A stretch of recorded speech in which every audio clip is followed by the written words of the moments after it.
Hello everyone, कैसे हो तुम लोग। आई होप बहुत अच्छे हो और मेहनत कर रहे हो अपने गोल्स को अचीव करने के लिए।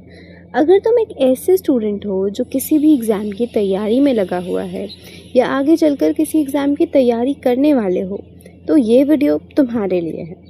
आज की इस वीडियो में मैं तुम लोगों को वो गलतियाँ बताने वाली हूँ जो हम सभी अपनी प्रिपरेशन जर्नी में करते हैं, और ये गलतियाँ हमारी प्रिपरेशन को बहुत बुरी तरह से अफेक्ट करती हैं।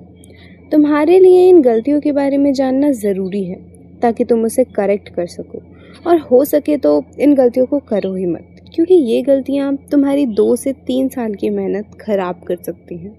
Let's start. Mistake number 1, perfection लाने की कोशिश करना। सपोज एक चैप्टर है क्वाड्रेटिक इक्वेशन। ये चैप्टर तुम्हें अच्छे से आता है, इसके क्वेश्चन तुम सॉल्व कर लेते हो। अब अगला चैप्टर है सीक्वेंस एंड सीरीज, जो तुम्हें करना है, लेकिन तुम्हारा दिमाग तुम्हें क्वाड्रेटिक इक्वेशन में ही फंसा कर रखना चाहेगा। तुमसे कहेगा उस एक चैप्टर में परफेक्शन लाने के लिए और कोई और चैप्टर पर ध्यान न देने के लिए। ये एक ट्रैप है, और इसमें फंसकर तुम अपने आगे के चैप्टर्स को वीक ही छोड़ दोगे। इस ट्रैप से बचने के लिए तुम्हें बस ये समझना होगा कि एक एग्ज़ाम क्रैक करने के लिए तुम्हें किसी भी चैप्टर में या सब्जेक्ट में परफेक्शन हासिल करने की ज़रूरत नहीं है।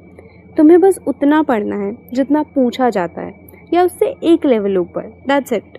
बस ये समझा लो खुद को, इससे तुम इस गलती को करने से बच सकोगे। मिस्टेक नंबर 2, रिपीटिंग अ लेक्चर मोर देन ट्वाइस। ये गलती ऑनलाइन वाले स्टूडेंट्स करते हैं। हम एक लेक्चर देखते हैं और उसे रिवाइज नहीं करते, क्योंकि हमें लगता है कि वो लेक्चर हमें अच्छे से आ गया, और एक हफ्ते बाद हमें वही 1.5 से 2 घंटे का लेक्चर दोबारा रिपीट करना पड़ता है, क्योंकि तब तक हम ज़्यादातर चीज़ें भूल चुके होते हैं। इस मिस्टेक को करेक्ट करने का तरीका मिस्टेक नंबर 3 में है। मिस्टेक नंबर 3, रिवाइज ना करना। तीसरी गलती का हिंट मैंने दूसरी गलती में ही दे दिया था। हम अक्सर ये सोच कर रिविज़न स्किप कर देते हैं कि पहली बार में समझ आ तो गया, लेकिन ये समझना बहुत ज़रूरी है कि जो भी हमने पढ़ा है उसे रिवाइज़ करना बेहद ज़रूरी है। रिवीजन के लिए तुम लोग 1-4-7 रूल को फॉलो कर सकते हो। इस रूल में डे 1 को तुमने जो कुछ भी पढ़ा है, कोई चैप्टर या कोई कॉन्सेप्ट, इस दिन ये तुम्हें 75 to 80% तक समझ आ जाएगा। इसके बाद डे 4 को तुम्हें ये चैप्टर या कॉन्सेप्ट रिवाइज करना है, और डे 7 को भी ऐसा ही करना है। ऐसा करने से पढ़ा हुआ टेम्पररी मेमोरी से परमानेंट मेमोरी में स्टोर हो जाएगा।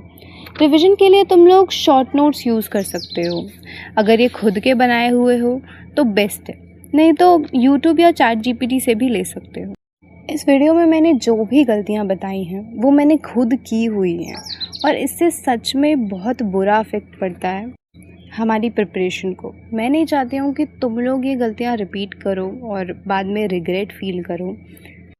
हो सकता है अभी तुम्हें ऐसा ना लग रहा हो कि तुम इन गलतियों के ट्रैप में नहीं फंसे हो, बट आगे चल के ऐसा होगा, बिकॉज ये नॉर्मल है। So that's it for this video. I hope it was helpful for you. Thank you so much for watching.